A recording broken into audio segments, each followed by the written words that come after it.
Hey, what's up, you two? Cheers for joining in, and cheers for getting the last minute message of this swap over.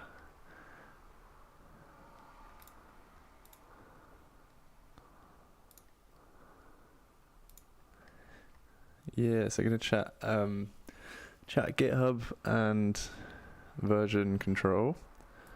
It's like something I'm kind of only just getting into. I'm not like mad GitHub connoisseur or anything, but hopefully this shows that you can actually not have an insane understanding of it and actually find it pretty useful. Hey, match day. Good to see you. So yeah, we're doing GitHub stuff today, or like version control in a very, very basic form, really. Oh, let me just start the event as a.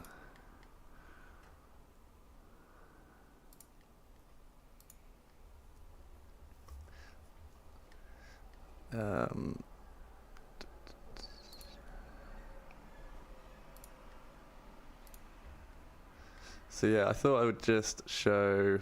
Yeah, we can still be open to like regular QA kind of stuff. I'll be hanging around for at least half an hour this time. But yeah, I wanted to just show how you can do GitHub and version control even just locally, because you know, GitHub can be a pretty scary beast, and you might think, you know, it's useful just for doing a big kind of shared, you know, many users on one project type thing, which it is really useful for, and it's not like much of a step up from what I'm going to show here to actually get into doing that. But yeah, we've just been using it for the shared project, obviously, so it's been something we're kind of getting to grips with. And even from my end, from being a pretty, you know, high level, surface level, stepping into development and stuff like that, even from not being super coder savvy, I'm actually able to use it, which is good. So you got like a few options for like GitHub desktop stuff. I am literally just using this one, GitHub desktop. There's Git Kraken. I don't know what you'd call them, like kind of GitHub programs. And a few have a few different uses. Yeah,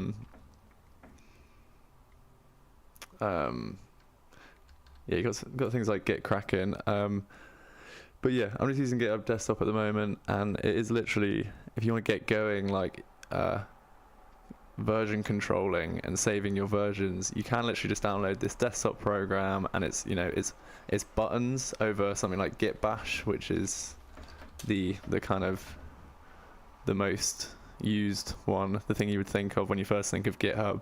It's this kind of scary looking thing, scary looking terminal, which does become quicker once you understand all this stuff. But for me, it's like I can't even remember what the commands are, so I need buttons in front of me, you know. So GitHub desktop, it's nice, it's really nice and easy to use. I guess like it's worth going over literally like the reason that you would use this. I guess you guys are on here because we were talking about doing it last week, weren't we? And you guys already expressed an interest in sort of looking into it. But for anyone rewatching the stream or anything like that, it's basically you're saving states of your project, which is really cool, really useful.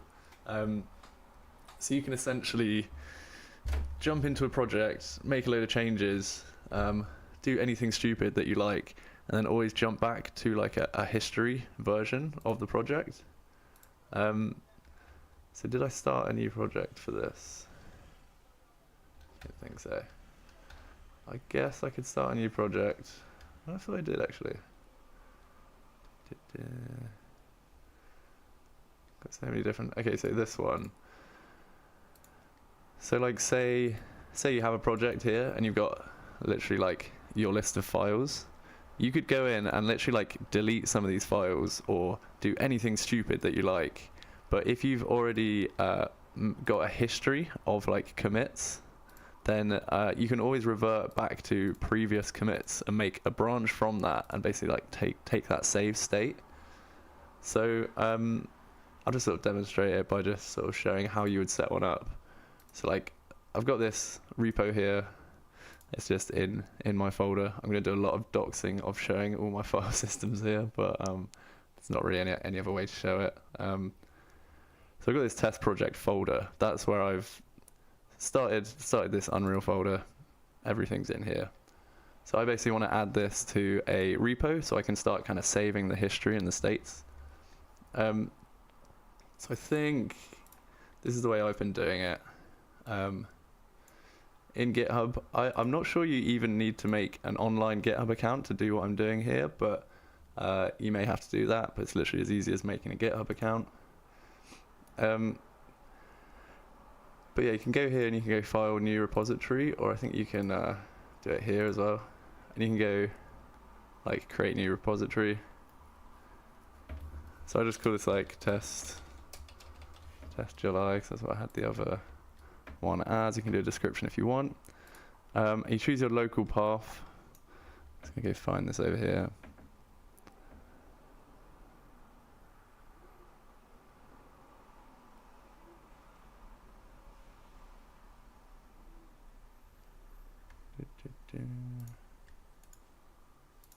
I'm just going to really lazily find it by just copying the path from here, pasting it in.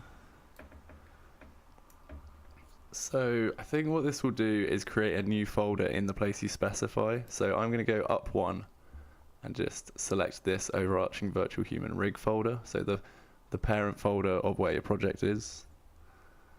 Just like select that there. So I think it's going to make a new folder there. You can initialize it with a README. A README file is just kind of what you might use to create the kind of home page on your GitHub. Like we've got one.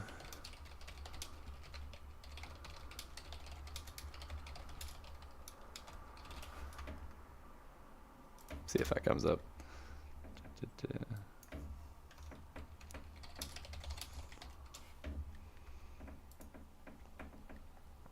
So in the kind of virtual production, we've got this here, and this is the README, and it's basically just like a text file that's formatted in a certain way that lets you actually have like a home page on your GitHub. GitHub is also a way to have a free, really basic website as well. I don't know if a lot of people know that, but you can get a GitHub account and just write into this README, and it's essentially like a way to just have a free hosted website as well. So that's quite a cool thing you can do with it. You can like Google cool GitHub websites, and people have done some cool stuff with it. So yeah, it's saying, you know, do you want to make a README? That'll just be the kind of homepage if you are to make this online, but kind of just looking at offline at the moment. Gitignore is about large files and things like that. You want to GitHub sometimes wants to ignore certain files. Again, this is kind of a bit past the scope of what we're looking at here. We're just doing local at the moment. License, you can kind of ignore that for now, but that's kind of, if you're going to put code out there, it's like, you know, how you want people to interact with it, what's legal for them to interact with. So you can just make that, you know, signposted at the beginning of the repo. So I'm just going to create that. So that's created that as one of my many repos in this GitHub desktop kind of interface. You can then go show in Explorer, and what it will have done is, yeah, made this new folder in this overarching directory. It's got this kind of Git. This is stuff that, you know, you can look into. This is stuff you can meddle with if you're looking at actually sharing this stuff, but we can kind of ignore it just for local reasons. And essentially, we have like this first thing. It says like, do you want to publish it to GitHub? Because it says it's only available locally for now. So for now, that's kind of fine for us. I'm just going to do it locally. And what I'm going to do is just take this, everything that's in here, and just like copy it over to here instead, in the same directory as all the Git and the Git attributes. So that's now in that folder.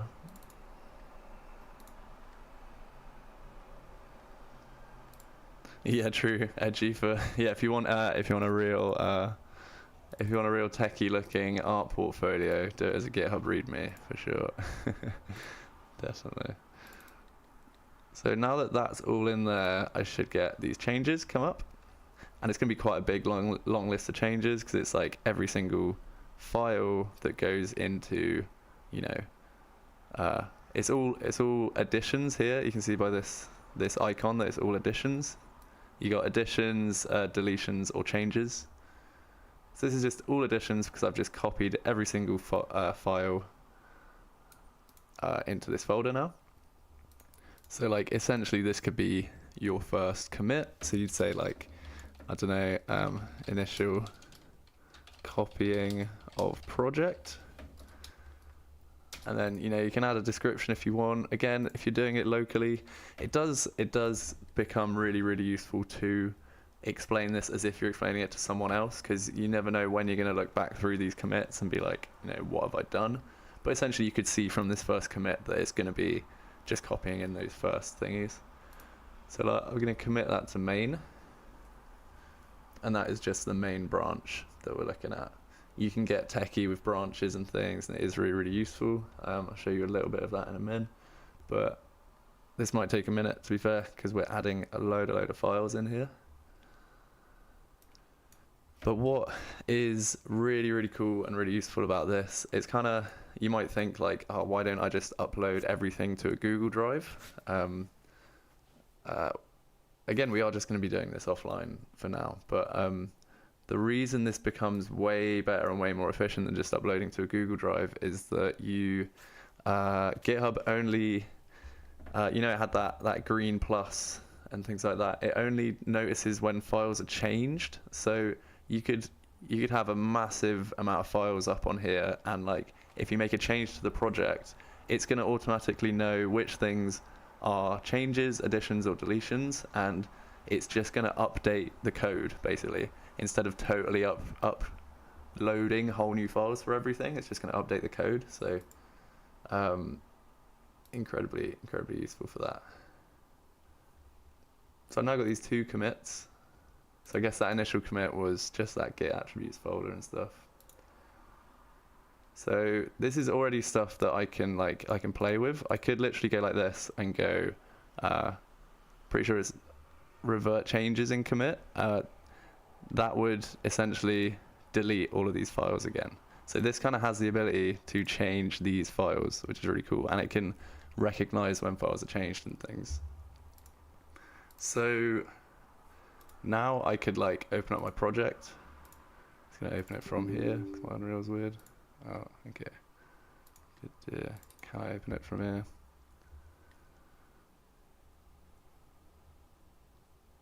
So obviously because I moved that folder, it's just Unreal doesn't know where that is now. So that's cool. So we have our literal blank project.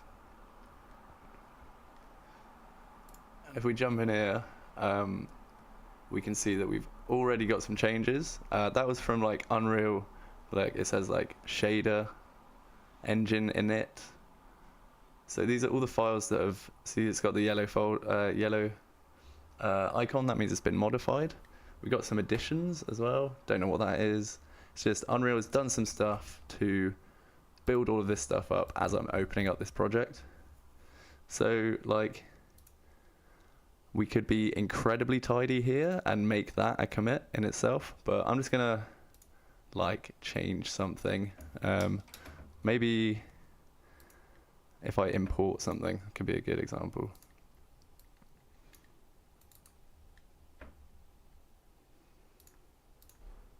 See what we got.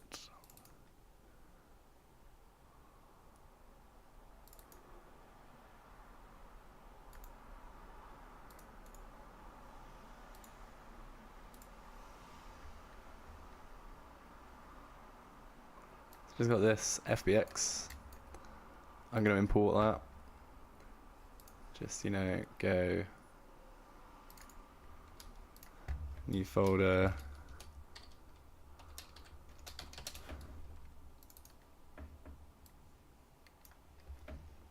Just going to import this. This is a static mesh for now. Just go all default. Just to show that I'm kind of adding some files. And I'm going to Control Shift S and just save all of that. So now we should get some more So we were about here before, weren't we? Maybe here, maybe here. Okay, so it's coming at, yeah, at the top here. So literally everything that's happened here is now listed in the GitHub, which is really nice. So you can see that we've made 3 materials, and we've got that U asset has been created in the folder called FBXs. So let's like commit that. So I can just say imported character, for example. It's going to commit that to main for now. It's probably not super advised to have this open when you're committing. Let's just try it out for now. So now I've got no local changes, and another commit has been added to my history. So that's really cool. So I'm going to close this off this time. And say I'm like,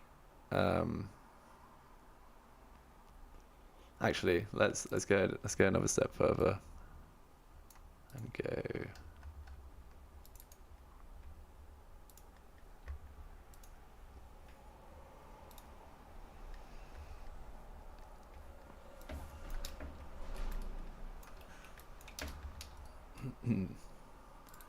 Let's go add this in to level and just, you know, mess about with the level. Like, say, you know, you could delete a load of stuff. You just totally ruin the level, and, you know, doesn't work as a level now. Great. And you're like, oh no, what have I done? I'm going to close this off. That's usually just what I do. And so we've got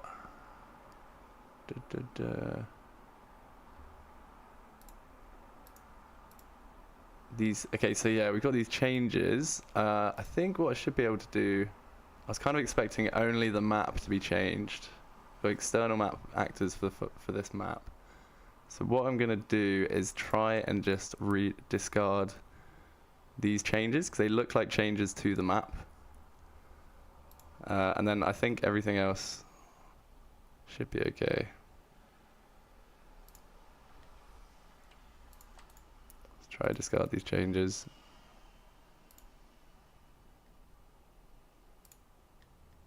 Open it up.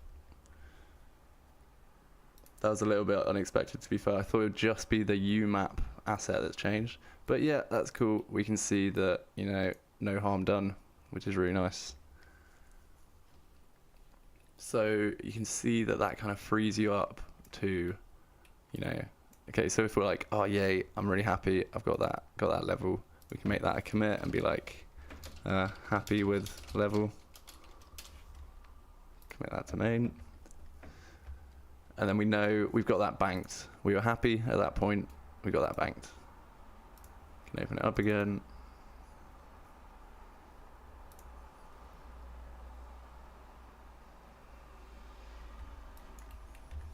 And it's going to do a few like building things again. It's changing the kind of engine init files and things like that.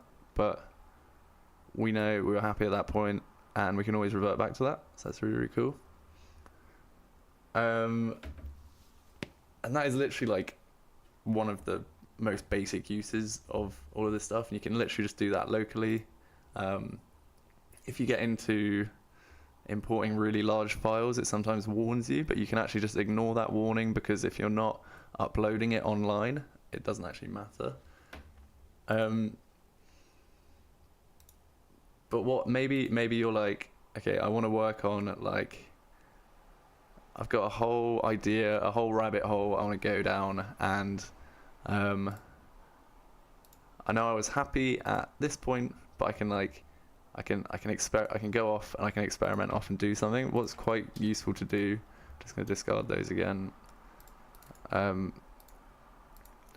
quite useful to do is just make a branch from that point that you're happy, and you can do that like from any of these commits. But I'm going to do it from here. You can do create branch from commit, and you can say like feature addition, like, you know, feature new character.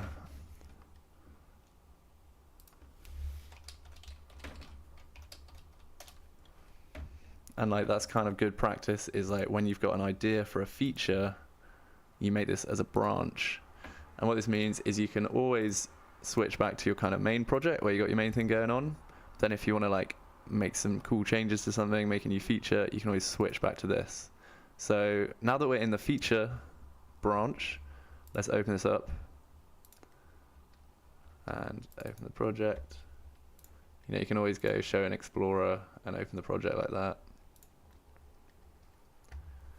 So we got a feature. What's the feature? Like we wanted our feature wanted to be a character. So you know, we could go into the first person blueprint and meddle with that. We can do what we want with it.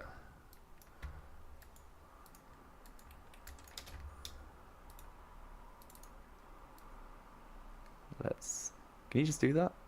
Can I just drag this in here? Yep, sweet. I'm gonna put this here for ridiculousness. And now our first person character is this. Sick, awesome. Great fun. So, and then you're like, wait, what have I done? I've completely ruined that. But you know, you might have done like some real advanced stuff. You might have gone into this blueprint and like, I don't know, taken this your input and like made it a different thing, made it a new variable, you know, made loads of dumb changes to your thing, and you're like, okay, I've done irreparable damage to the first person character, you know, that was stupid. Now I can't move, now I can't do stuff. Oh god, sorry about that. So there's your feature, you know. You can still, okay, say someone thinks that was an awesome commit, they could be like, okay, awesome new character. You know, they'll commit that, and you're committing it to this branch feature new character. So now I can always go back and be in main and be like, okay, sweet, let's check out the project.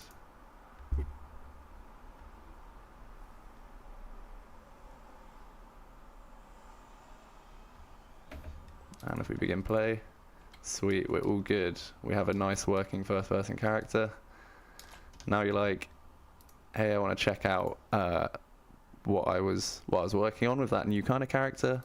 You can always just switch to here. If you've got changes in there, you can leave them on main, or you don't really want to bring them to your new branch. If you leave them on, it will stash them. So I tend to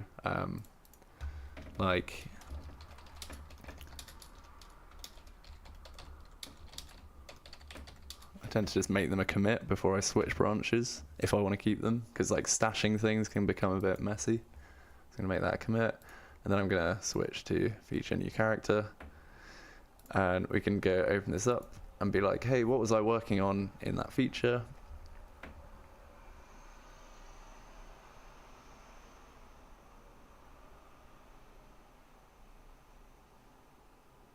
Interesting that it's compiling shaders. Maybe I should have brought those changes over with me.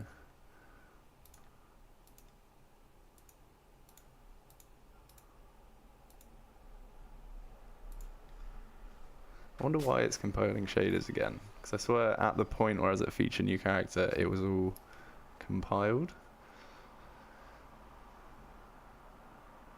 Interesting.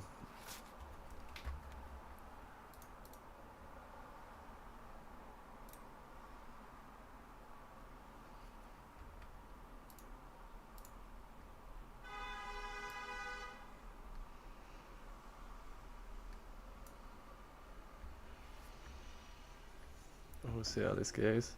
But essentially this is like this is what I do for like personal projects and things like that. It's you can literally just do it on a local basis. You can feel free to go and, you know, it's just the fact that with Unreal projects you're just working with such complex projects. It's awesome to just feel free to go and change stuff and go nuts with it and not worry about you know, what you're doing to it. Obviously, it doesn't even have to be an Unreal Engine project. It can just be like any directory of files that you want to save in their current state. You can open a repo for this, which I thought was something that's really, really useful, but it's like a lot of people think GitHub, you've got to know Git bash, you've got to know some terminal stuff to even be able to touch this stuff. But you know, you can literally just use it as like a saving states of files, you know. So it should be done compiling soon, but that's essentially what I would do. I'd just create a branch for a feature that I want to do. I guess I could show you merging this into main. It's not too complex.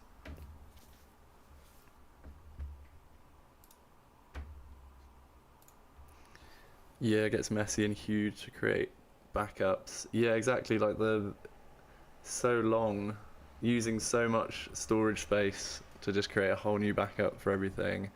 Yeah, being riddled with backups and versions can get really long. 20 gigabyte Alembic geocache and stuff. Exactly. Okay, so where was I? I was in the feature. Oh, okay. Oh yeah, this is cool. This is fine because it's saying compile errors. Probably because I made the blueprint really bad. Is that correct?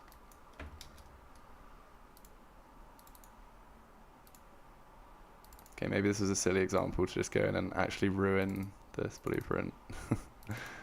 Oh, that was a game mode.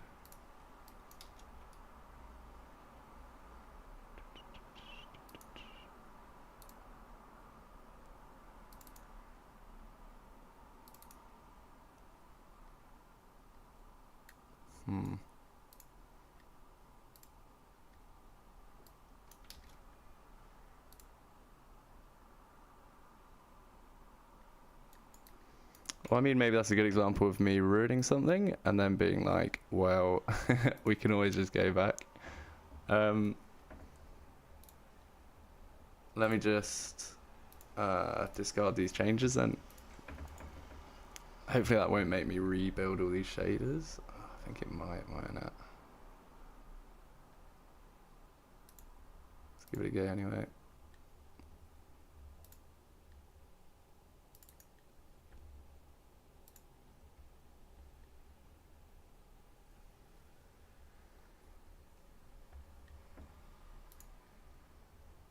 Okay, so still with these problems.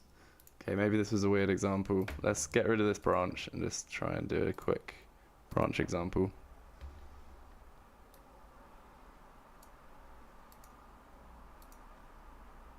So I'm just going to come off this branch, leave my changes on there. So now I know I'm on main, I'm on the nice version, and I can just go delete this branch, hopefully. Cool, that's cool. Now I'll do new branch, I'll do feature 1. So I've got those two now, I'm in feature 1. Can show an explorer, can do something. Thanks for tuning in, Chipko. A little bit of a shorter one now anyway. But yeah, unless anyone's got any general stuff to chat about, I just wanted to show this GitHub tip really this week because people were talking about using GitHub locally, and not super related to the virtual production projects this time, other than the fact that we totally use this to build this up. I guess we could do one on how it can become quite an awesome collaborative tool. Cool question about Shadow.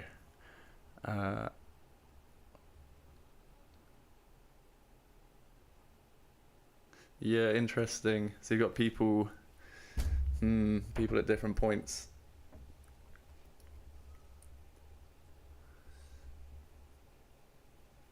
Yeah, that is a very interesting one. I don't have anything super off the top of my head that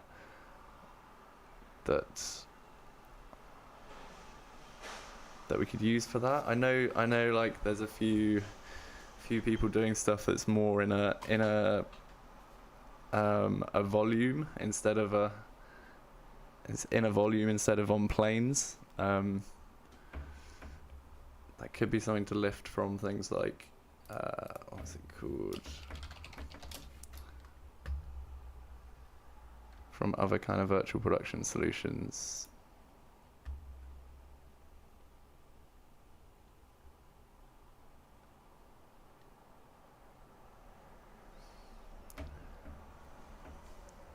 I guess are you also able to do like floor green screen? Because if you could do a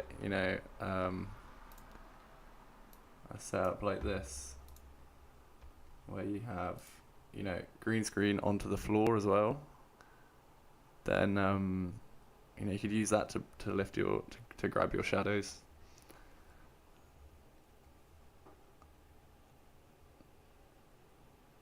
But I guess then with the video plane placement, that might be tricky.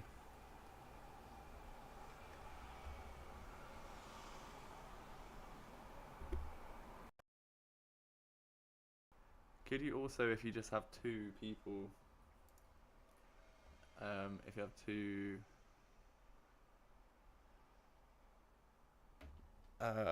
two talents, you know how you've done like shadow capture for one where you send out.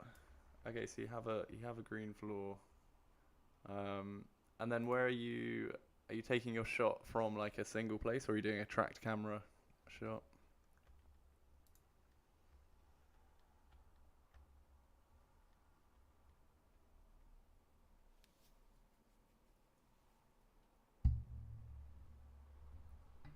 Single.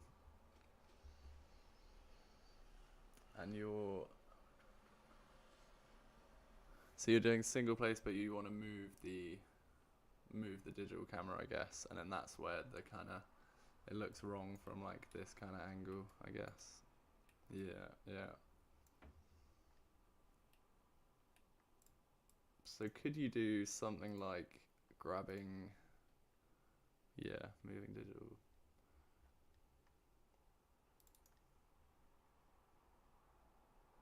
I'll just open this up.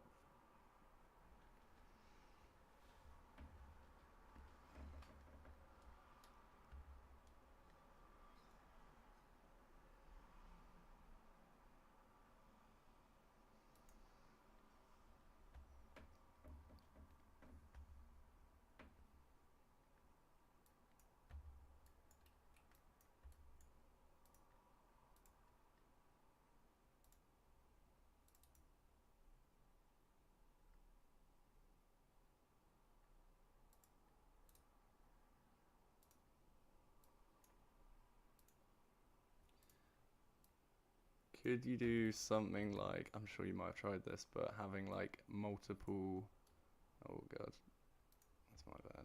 Multiple talent planes where you drag out a second plane might become a bit tricky with cropping and stuff. Easier to show you.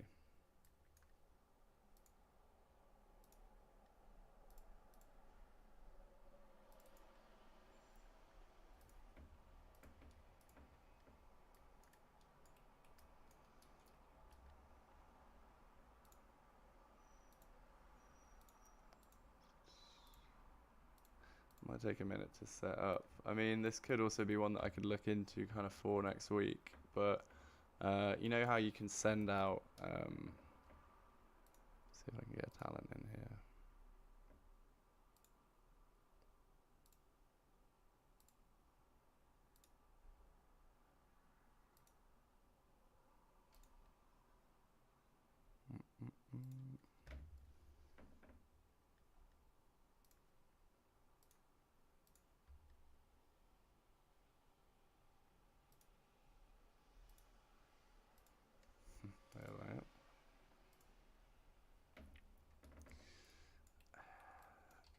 It's literally just off the top of my head because I haven't really run into this problem before.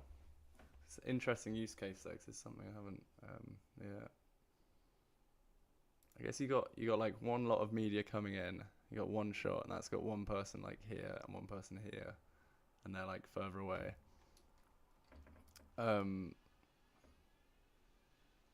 Could you kind of take this one media plate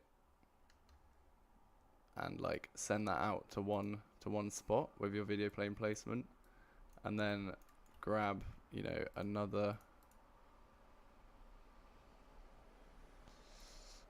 video plane for the second one, so they're here,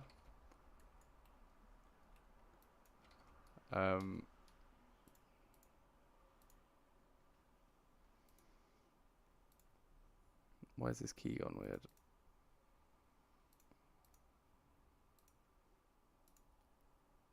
So you got your key for them there, and then you've got another composure element taking it in the media plate, maybe.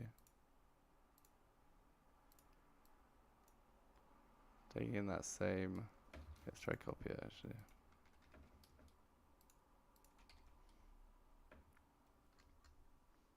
This one going out to that instead.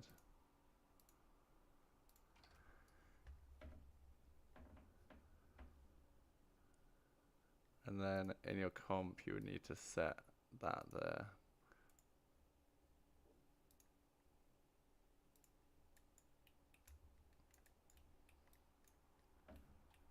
And then the only difference with this one is that you'd do like a crop.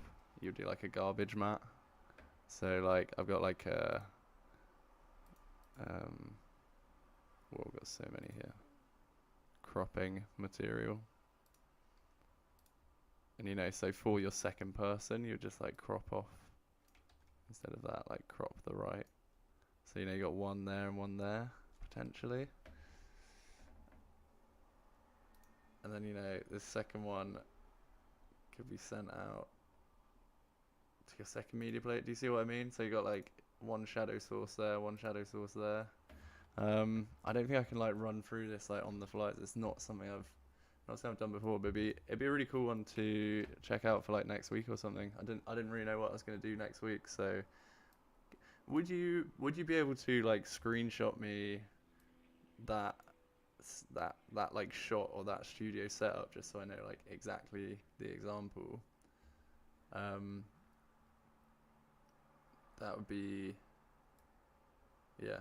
If you could do that, that'd be really cool. But I guess it's just like you have a single shot in one place, and one person is further away than the other. But you want to do moving shots, kind of like that, yeah. These kind of tracked shots, digital moving shots.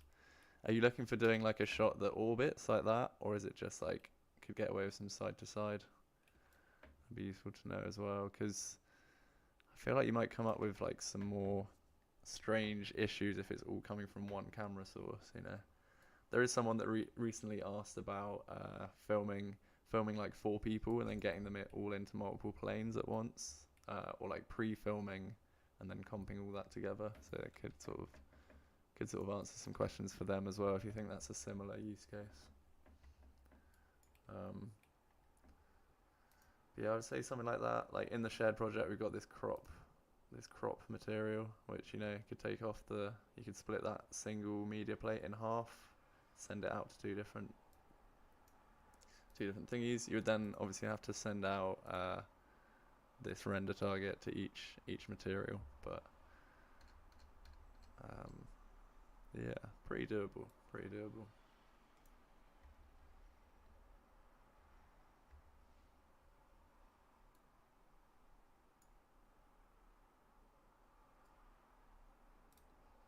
Definitely starting to think with this shared project that I need separate levels for each kind of setup like this, because it just becomes insane. It's like when I want to add something, it's like double media plates, changing the transform paths, all of that. So I think it'd be like way quicker and way easier if we just had like levels, and it's like I want to do multicam, let's just open that level. So I could do, you know, more talent in one level, do don't know what I would call it, like, you know, double video feed. But the thing is, there's just so many different use cases, you know, like you're filming it from one camera and looking at splitting that one media feed, whereas someone else might have 4 media feeds coming in. There's an interesting one of how to make that work for everyone, really.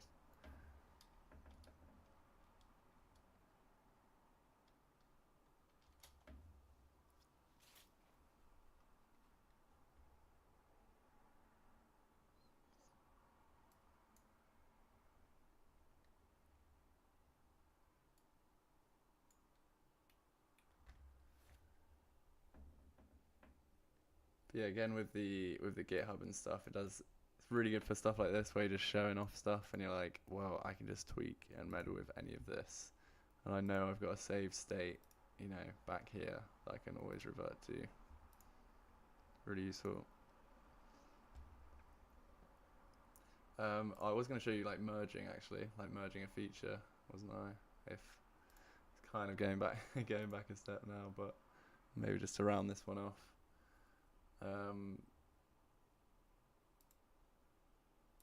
Yeah, I guess all you would do really is just kind of commit this, and you'd be like, feature complete. Say you're happy and you want this to be part of the overall project again. Do you have to publish it to do this? Let's see. Yeah, maybe you do have to. Yeah, you do have to have a GitHub online account. So I'm pretty sure you have to do this, but it's still, yeah, still not too bad. Is that going to take a while because it's going to upload? Basically, like the last thing you have to do, like to merge stuff together, is essentially just make a commit and like make a merge.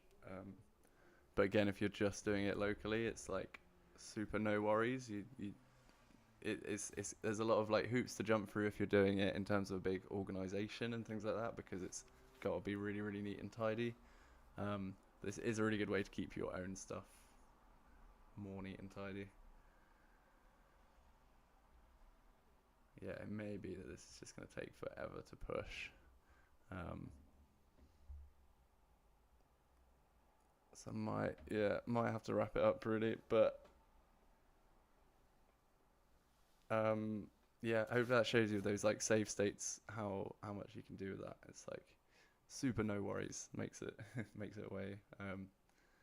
way less stress to go in and change stuff in your project really. You've always got these save states. So yeah, maybe I'll do like multiple subjects with shadow, something like that next week. That's a really cool one to do. Coming from a single camera, if that's like, that could be essential for some people, that, you know, they can only film in a studio with one camera. That could definitely be doable with that kind of cropping and sending it out to different media plates.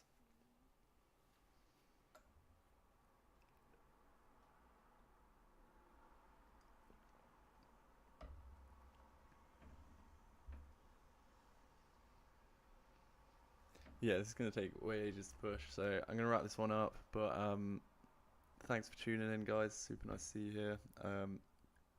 Let's chat more repo stuff next week. Yeah, I hope that's helpful, Baron. Yeah, definitely overview. But it's honestly, hopefully that shows that it's really not that hard. It's literally like downloading this program, and it allows you to be more lazy, I think, you know, down the line. You know, you're setting it up and it allows you to be like, you know, it allows you to, like you said, you know, like copying whole projects out becomes difficult. I would highly recommend it. I would, because, you know, you can, with your camera stuff, you can make a commit, and then you can not worry about breaking stuff. You know, that's the key thing. But yeah, appreciate you tuning in on it. It's really cool. We should definitely do a camera moving one soon. If you'd be up for that, maybe try and work this out together over an hour or something. Like, take this project of yours that I had and see if we can like make it work in UE solely. That'd be really awesome. Totally looking for more stuff to do in these streams, so if you're up for that sometime, that'd be sweet.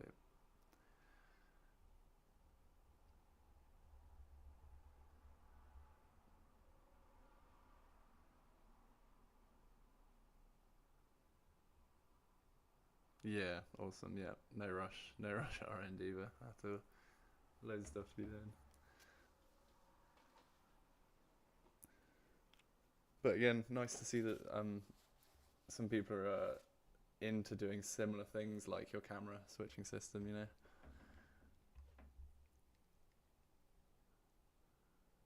Need to shoot with different cameras, people at different distance, foreshadow. Yeah, I think I would overall kind of suggest different.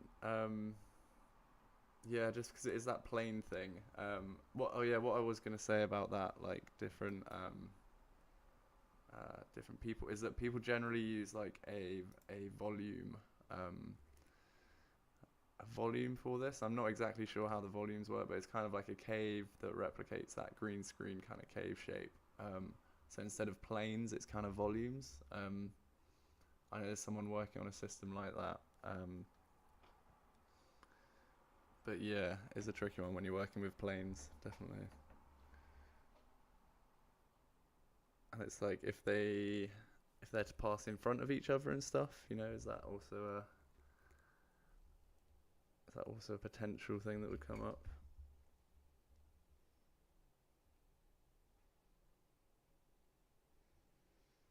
Yeah, but there's no awesome Unreal Engine solution at the moment for using a volume. I know someone who's working on something, which is really cool. And yeah, it does step into that world of using a volume. But yeah, it's hard for me to like visualize it because I've just been working with planes and stuff at the moment. But it's another kettle of fish. Yeah.